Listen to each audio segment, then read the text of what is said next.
Faces, दोनों sides के across आ रहा है, this potential difference was known as Hall voltage. ठीक है, so this potential difference is Hall voltage. अब ये वोल्टेज जो है, द हॉल वोल्टेज, कितना हुआ? थोड़ी देर के बाद उन्होंने क्या नोटिस किया कि और वोल्टेज पोटेंशियल डिफरेंस नहीं बढ़ रहा है। ऐसे कैसे नहीं बढ़ रहा है? वो इसलिए नहीं बढ़ रहा होगा कि इलेक्ट्रिक फील्ड ऐसा बन गया।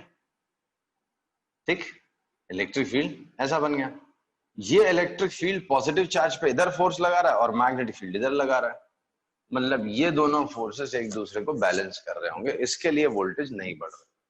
थोड़ी देर के बाद देखा उनने वोल्टेज कांस्टेंट हो गया। ये वोल्टेज जो है वो कांस्टेंट क्यों हो गया? बिकॉज इलेक्ट्रिक फील्ड, देखो राइट साइड में अगर पॉजिटिव चार्ज जमा होता है, सपोज, अभी तो मुझे मालूम ही नहीं कहाँ जमा हो रहा, वो तो नेक्स्ट डिस्कशन में देखेंगे, बट अगर मान लो यहाँ जमा हो रहा है और इधर नेगेटिव आ रहा है, तो जो पॉजिटिव चार्ज यहाँ से चल के आ रहा था उस पर ये इलेक्ट्रिक फील्ड इधर फोर्स लगाएगा और मैग्नेटिक फील्ड इधर लगाएगा, दोनों बैलेंस हो गया, इसके लिए शायद वोल्टेज और नहीं बढ़ रहा है। राइट, तो हॉल वोल्टेज V है, तो इलेक्ट्रिक फील्ड कितना हो गया? V बाय विड्थ D, तो QE is equal to QVB। Right, तो हॉल वोल्टेज कितना हो गया? Q Hall voltage by D is equal to QVB। Q cut, ये V वेलोसिटी वाला, ये वोल्टेज वाला, तो Hall voltage is BVD। Hall voltage is BVD, ये फॉर्मूला है किसका? हॉल वोल्टेज का। देख लो बाबा, तुमको यहां तक समझ में आया कि नहीं आया? फिर इसके आगे इंटरेस्टिंग पार्ट चालू होंगे। हाँ सर, लेकिन अगर असल में तो इलेक्ट्रॉन होता है ना। हाँ, तो अब डिस्कस करता हूँ ना भाई, वैल्यू, हॉल वोल्टेज का वैल्यू तो वही रहने वाला है ना। ठीक है, मैं वापस, ठीक है, समझा? हाँ अब देखो, अब पता चला लोगों को हुआ क्या था। एक्सपेक्ट जो किया था वैसा हुआ नहीं था एक्चुअल में, रियलिटी में, ग्राउंड के रिस्पेक्ट में लोगों ने नोटिस किया ये एंड लोअर है, ग्राउंड से कनेक्ट करके देखा तो ये ग्राउंड से कम था और ये ग्राउंड से ज्यादा था, इलेक्ट्रिक फील्ड ऐसा आ रहा था, इलेक्ट्रिक फील्ड ऐसा था। तो उनने सोचा यार ये अगर पॉजिटिव चार्ज चल रहा है तो ये हाई होना चाहिए था, करंट तो इधर जा रहा है, वो तो एमीटर के और इधर सबसे उनको समझ में आ गया। तो अगर पॉजिटिव चार्ज के मोशन की वजह से है तो उसको चार्ज को इधर जाना चाहिए था, ये पॉजिटिव बनना था, ये नेगेटिव बनना था। ये कैसे हो गया? फिर उन्होंने ट्राई करके देखा इलेक्ट्रॉन्स का चक्कर तो नहीं, कुछ नेगेटिव चार्ज तो नहीं चल रहा है। तो मान लो ये नेगेटिव चार्ज है, वो ऐसा जा रहा है, भाई करंट ऐसा आ रहा तो नेगेटिव चार्ज ऐसे जाना पड़ेगा, तो minus Q charge, Q V B sine theta, Q V cross B लगा के देखो विद नेगेटिव चार्ज,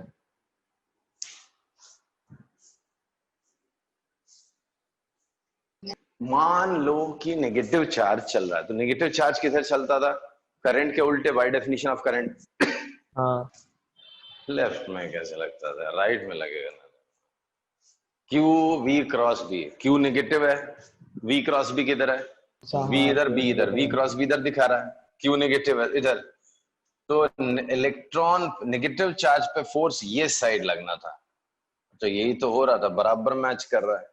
तो उनको समझ में आया, boss this is not positive charge which is moving inside a conductor, instead it is negative charge which is moving charge, instead it is negative charge। नहीं समझ में आया ना? आया सर। तो ये था कंक्लूजन, एक पहला कंक्लूजन, बड़ा इंपॉर्टेंट माना गया था हॉल वोल्टेज और हॉल इफेक्ट वाला टॉपिक। बड़ा यंग सा साइंटिस्ट था, just pass out from a school, जिसने ये चीज मतलब नोटिस किया, ऑब्जर्व किया और उससे ये सारे कंक्लूजन्स निकाले थे। उसके पहले लोगों को पता ही नहीं था कि कंडक्टर के अंदर चलता क्या है, पॉजिटिव चलता है कि नेगेटिव चलता है। So he was the first person to prove that it is not positive charge which moves inside the conductor, instead it is negative charge which moves। तो पहला कंक्लूजन क्या है? It's negative charge which moves, which moves inside conductor, and not positive charge. क्यों? जो hall voltage उनने major किया उसमें right वाला फेस, इस फिगर के हिसाब से राइट वाला फेस नेगेटिव दिखा रहा था, लेफ्ट वाला फेस पॉजिटिव दिखा रहा था जब करंट ऐसे आ रहा था। तो अगर वो पॉजिटिव चार्ज की वजह से होता, प्लस क्यू ऐसा नीचे आ रहा होता, तो उसको इधर जाना चाहिए था। इस हिसाब से ये फेस हायर पोटेंशियल पे होना था, ये लोअर पोटेंशियल पे होना था, बट ऐसा कुछ नहीं हुआ। फिर उन्होंने ट्राई करके देखा कहीं ऐसा तो नहीं कि नेगेटिव चार्ज चल रहा है, और नेगेटिव चार्ज चल रहा है तो बाय डेफिनेशन ऑफ करंट उसको ऐसे जाना चाहिए। तो उन्होंने ऐसे उठा के देखा तो उस पर फोर्स इधर लगना चाहिए था, मैग्नेटिक फोर्स। तो इलेक्ट्रॉन इधर जाना था, पॉजिटिव चार्ज इधर आना था, तो एकदम मैच कर रहा था। तो समझ गए boss, it's not positive charge moves inside a conductor, instead it is negative charge which moves inside the conductor. तो ये हॉल वोल्टेज के हेल्प से ये पहला कंक्लूजन निकाला। ठीक, फिर दूसरा कंक्लूजन, ड्रिफ्ट वेलोसिटी निकाल के देखी। ये तो एकदम ही फनी चीज है। दूसरा कंक्लूजन है drift velocity. Drift velocity actually measure करके देखा उसने।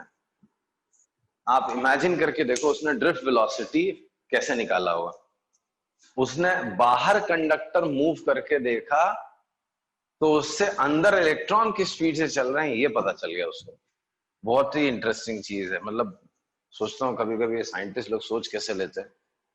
आपको मैं बोल दूं इस कंडक्टर को मूव करके आपको ड्रिफ्ट वेलोसिटी निकालनी है, इतना क्लियर बोलने के बाद भी आप सोच के देखो तो कैसे निकालोगे आप? इलेक्ट्रॉन्स की ड्रिफ्ट वेलोसिटी निकालनी कंडक्टर मूव करके, फिजिकली। हाँ, कंडक्टर को ऐसे हाथ से मूव करना है आपको।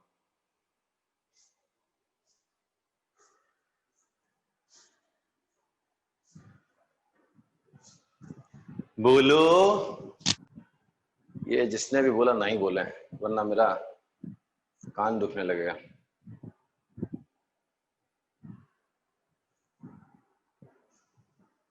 एहसास बताएगी, एहसास नहीं। कहा लड़के रे बाबा। अरे जो हॉल इफेक्ट है उसके हेल्प से उसने ड्रिफ्ट वेलोसिटी मेजर करी इस कंडक्टर को मूव करके।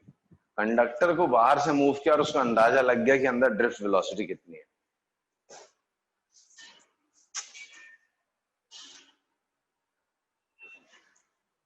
उत्कर्ष, उत्कर्ष निकल लिया क्या? उत्कर्ष, नहीं सर, नहीं।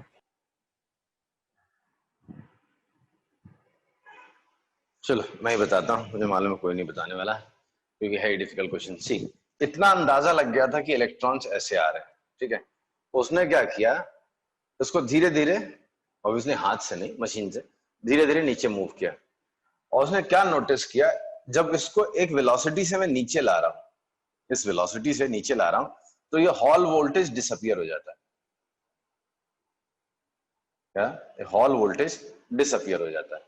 तो वो सोचने लग गया यार ये हॉल वोल्टेज कैसे डिसअपियर हो गया। मतलब जिस वेलोसिटी से वो मूव कर रहा था उस वेलोसिटी पे जो चार्ज पार्टिकल्स की नेट वेलोसिटी है वो जीरो हो गई। नहीं तो भाई कुछ ना कुछ तो फोर्स इधर लगता था तो पार्टिकल्स इधर उधर जाते थे, हॉल वोल्टेज आता था। उसने क्या किया, ऐसे मूव करके देखा तो एक वेलोसिटी ऐसी मेंटेन करी उसने, तो उस पर उसने नोटिस किया क्या कि चार्ज पार्टिकल्स पे कोई फोर्स नहीं लग रहा है। ये कैसे हो सकता है? इसका मतलब है नेट वेलोसिटी आपकी उस पॉइंट पे जीरो हो गई। तो इलेक्ट्रॉन्स जा रहे थे ऐसे, आपने खींच दिया कंडक्टर को ऐसे, तो देखने वाले को, बाहर वाला जो ऑब्जर्वर उसके लिए वो रेस्ट पे आ गया। तो मैग्नेटिक फील्ड के लिए वो पार्टिकल एक्चुअली रेस्ट पे हो गए। इलेक्ट्रॉन्स भाग रहे ऐसे और आप कंडक्टर ऐसे कर रहे हैं। तो जिस पॉइंट पे आपके ये मूव करने की वेलोसिटी और इलेक्ट्रॉन्स के मूव करने की वेलोसिटी बैलेंस हो जाए, तभी हॉल इफेक्ट खत्म हो जाएगा, हॉल वोल्टेज खत्म हो जाएगा, राइट। तो वो जिस वेलोसिटी से मूव कर रहा था उस वक्त, वही ड्रिफ्ट वेलोसिटी है। तो conductor was moved, conductor was moved with certain velocity opposite in the direction of current, in the direction of current such that all voltage disappears. Yeah, such that all voltage disappears. All voltage disappear हो गया. Velocity of conductor at that point, conductor at that point is drift velocity. वही drift velocity. क्या? Velocity of conductor at that point is drift velocity. किसी को मजा नहीं आया? मैं तो जब पढ़ा था वो कंडक्टर को उसने धीरे धीरे नीचे मूव किया, उसको इतना समझ में आ गया कि नेगेटिव चार्ज उचक उचक के ऊपर जा रहा है, तो उसने धीरे धीरे इसको नीचे किया तो एक पॉइंट पे हॉल वोल्टेज डिसअपियर हो गए. मतलब चार्ज पार्टिकल मैग्नेटिक फील्ड के रिस्पेक्ट में रेस्ट पे है. तो इसका मतलब यह है कि जिस वेलोसिटी से इलेक्ट्रॉन भाग रहा था वही वेलोसिटी से आप नीचे ले जा रहे. तो जो आपके हाथ से नीचे ले जाने की वेलोसिटी थी वही आपकी drift velocity. Right. So Hall was the first person to measure drift velocity, right? Actual में drift velocity का measurement किया उसने. बाकी फॉर्मूले से लोगों को पहले से पता था कि जो भी चार्ज पार्टिकल है वो किस स्पीड से चल रहा है, but he was the first person to measure it, right? फिर तीसरा उसने क्या निकाला? उसने चार्ज कैरियर डेंसिटी भी निकाली. He was the first person to actually measure charge carrier density. क्या? चार्ज कैरियर डेंसिटी उसने निकाली. लेट्स सी कैसे जादू किया उसने ये. तो चार्ज कैरियर डेंसिटी, अगर आपको याद हो, I is equal to NEAVD से आया था. नहीं, चार्ज कैरियर डेंसिटी कहां से आया था? VD, I is equal to NEAVD. Charge carrier density small n की वैल्यू कहां से आई? NEAVD से. ठीक है.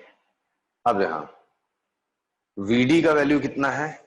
E बाई बी कर लेते हैं हम लोग. कैसे? अब ये E बाई बी कहां से जादू आया? VD is E by B. क्या? ड्रिफ्ट वेलोसिटी, मतलब वेलोसिटी सेलेक्टर वाला कॉन्सेप्ट. इलेक्ट्रिक फील्ड और मैग्नेटिक फील्ड दोनों लग रहे हैं, उसमें जो चीज आ रही है वो मतलब drift velocity E by B. अभी जो थोड़ी देर पहले हमने देखा था. नहीं? हाँ सर. हेलो. ये इक्विलिब्रियम पे समझ लो आप. वेलोसिटी सेलेक्टर वाला कॉन्सेप्ट मत सोचो. सॉरी, इक्विलिब्रियम पे समझ लो. तो Q B V is equal to Q E. तो क्यू क्यू कट हो गया, तो VD is equal to E by B हो गया. राइट. अब E क्या है? E is electric field. वो हॉल वोल्टेज मेजर किया था उसने, तो V बाय डी हो गया. तो V बाय बी डी हो गया. तो ये VD ड्रिफ्ट वेलोसिटी की वैल्यू यहाँ पे सब्स्टिट्यूट कर दो. I is equal to NEAV by BD. तो N is equal to IBD upon EAV. देखो क्या क्या. करंट तो आपको पहले से पता था. मैग्नेटिक फील्ड आपने लगाया, आपको पता था.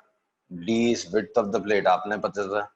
चार्ज ऑफ इलेक्ट्रॉन डिस्कवर हो चुका था, पहले से पता था. A is area of plate, तो ये आपको पहले से पता है. Sorry, area of cross section. Sorry. And V is Hall voltage, वो भी आपने मेजर कर रखा था. तो ये सारी वैल्यू सब्स्टिट्यूट करके उसने N की वैल्यू एस्टिमेट कर दी. So he was the first person to measure charge carrier density.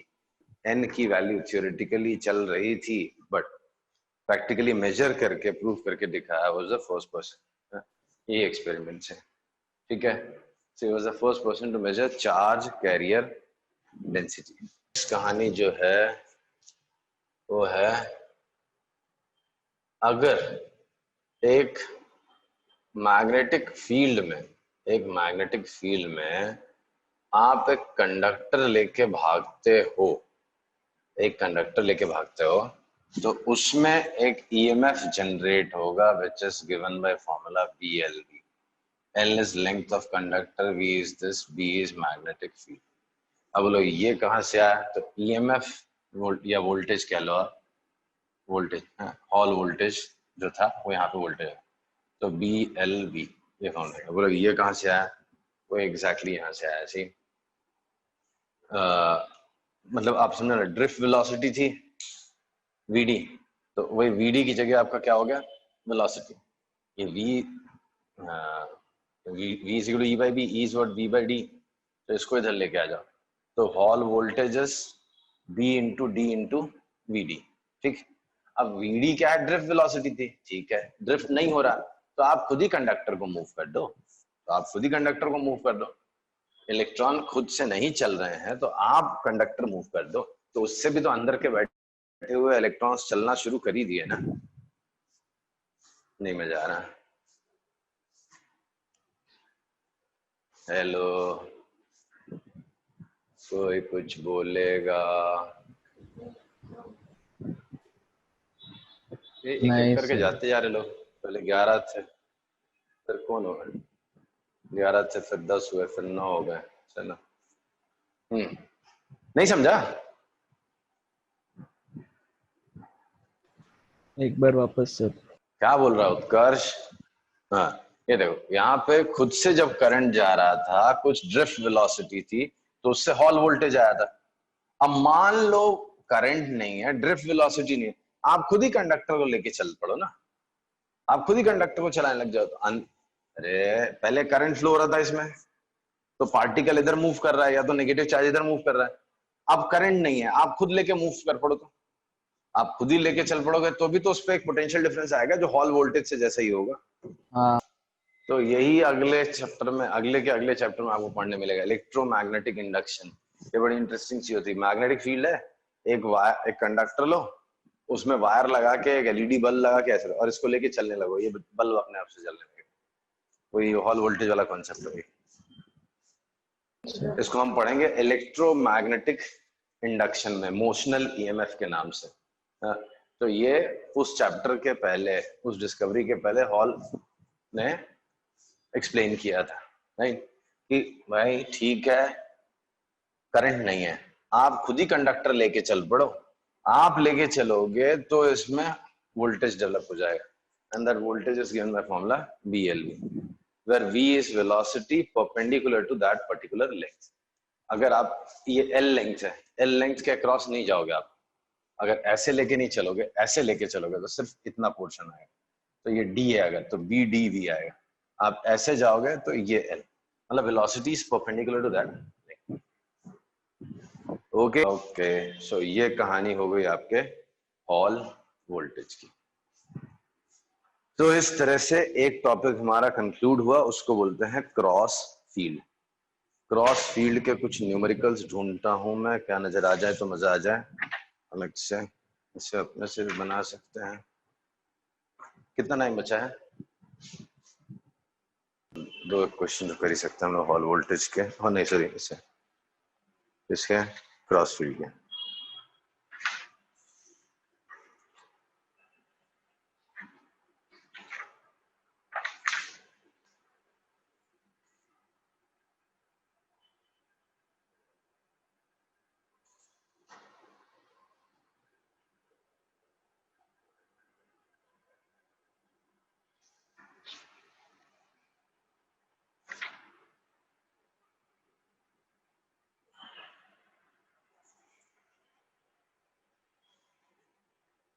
मेरे एक क्वेश्चन नहीं दिया यहाँ पे तो।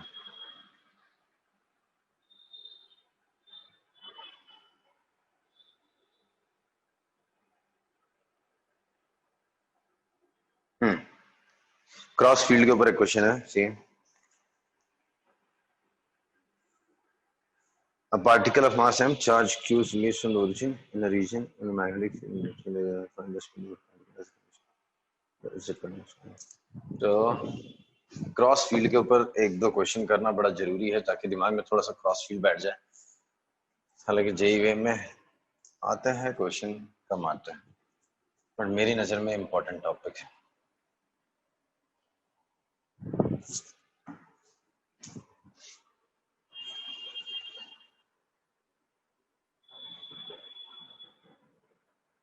एक रीजन है जहां पे इलेक्ट्रिक फील्ड दे रखा है, सॉरी मैग्नेटिक फील्ड दे रखा है minus B naught J vector, minus B naught J vector Y axis के लॉन्ग है, एंड इलेक्ट्रिक फील्ड दे रखा है ई नॉट के वेक्टर। तो ये समझो, ये एक्स एक्सिस ले लो, ये वाई ले लो, ये जेड ले लो, तो एक्स वाई जेड, ये के वेक्टर है, ये जे वेक्टर है। तो इधर लगा हुआ मैग्नेटिक फील्ड है इधर, ठीक है, और इलेक्ट्रिक फील्ड है इधर, और चार्ज पार्टिकल को ओरिजिन से रिलीज किया है। तो चार्ज पार्टिकल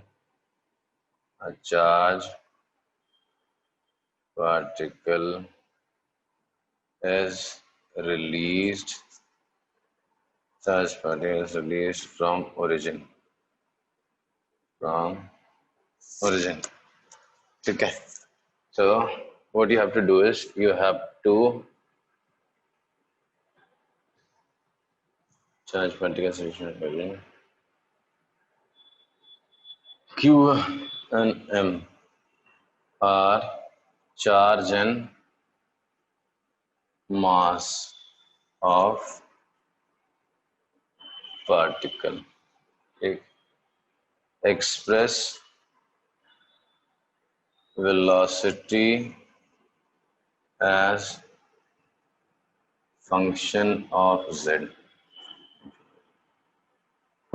ये सोचो पहला क्वेश्चन, यहां से रिलीज किया आपने, तो इलेक्ट्रिक फील्ड उसके साथ क्या करेगा वो देखो आप, उसके हिसाब से आगे क्या होता है देखो। मैंने आपको निकालना है find not velocity, speed express speed as a function of z। है भले क्वेश्चन अच्छा लेकिन आसान है, कैलकुलेशन कुछ है नहीं इसमें।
बोलो, स्पीड बतानी है आपकी।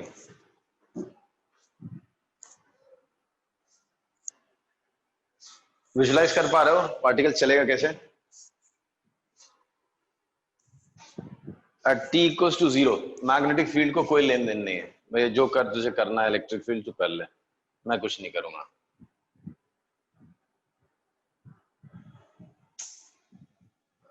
चल रहा है at T equals to 0 magnetic field को कोई लेना देना नहीं, क्यों? Particle is at rest. कोई सुन ही नहीं रहा मेरी बात को। हाँ सर सुन रहे। हाँ सर चल रहे हैं। हाँ तो at T equals to 0 particle को कोई लेन देन नहीं है, सॉरी मैग्नेटिक फील्ड को कोई लेन देन नहीं है, क्यों? Particle is at rest, move नहीं कर रहा। हाँ फिर इलेक्ट्रिक फील्ड क्या करेगा? इलेक्ट्रिक फील्ड तो भाई थोड़ी ना छोड़ेगा, इलेक्ट्रिक फील्ड तो रेस्ट पे रहे या मोशन में रहे, दोनों केस में फोर्स लगाएगा। तो इलेक्ट्रिक फील्ड ने बोला चल तू इधर मेरे साइड चलना चालू कर, तो वो इधर चलना चालू हो गया। अब ये जैसे ही चलना चालू करे, इसकी वेलोसिटी जैसे ही इधर आएगी, अब मैग्नेटिक फील्ड को भी इंटरेस्ट आ गया, मैग्नेटिक फील्ड इधर लग रहा है V क्रॉस B, वो इधर बाहर की तरफ, तो धंधा कैसे चलेगा? हाँ ये ऐसा चलेगा, ऐसा हाँ इलेक्ट्रिक फील्ड तो मैग्नेटिक फील्ड ने भाव नहीं दिया उसको, लेकिन जैसे उसकी वेलोसिटी ऐसे हो गई, राइट, जैसे उसकी वेलोसिटी ऐसे आ गई, तो V क्रॉस B इस डायरेक्शन में फोर्स लग रहा है, तो धीरे धीरे धीरे धीरे इधर भी लग रहा फोर्स, इधर भी लग रहा, तो धीरे धीरे धीरे धीरे ऐसे घूम गया। तो मुझे वेलोसिटी निकालना बड़ा मुश्किल हो जाता है। शुक्र है वेलोसिटी उनने पूछी भी नहीं है, उनने पूछा क्या है हमसे, स्पीड। स्पीड पूछी है। तो स्पीड को मैग्नेटिक फील्ड से कोई लेन देन नहीं, स्पीड तो सिर्फ इलेक्ट्रिक फील्ड का कंट्रीब्यूशन है। तो भाई एक्सेलरेशन इस डायरेक्शन में, z डायरेक्शन में कितना होगा, 80। इनिशियल वेलोसिटी 0 थी, तो v is equal to q e naught m by t। अरे z के टर्म्स में चाहिए ना, तो मतलब t के टर्म्स में क्वेश्चन z को पूछा था। Find the speed of the particle as a function of its z coordinate. z coordinate कहां से लाए?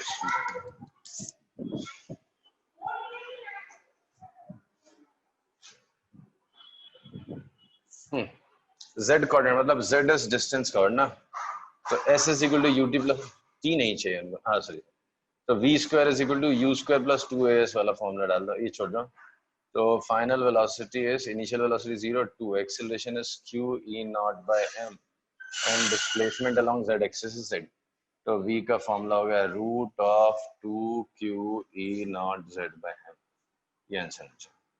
तो velocity as a function of z is, sorry, speed as a function of z is root of 2q e naught z by m, that's the answer। इसमें magnetic field का कोई contribution नहीं होगा, किसमें, स्पीड में, और ये मैं आपको पहले भी कई बार बता चुका हूँ, राइट?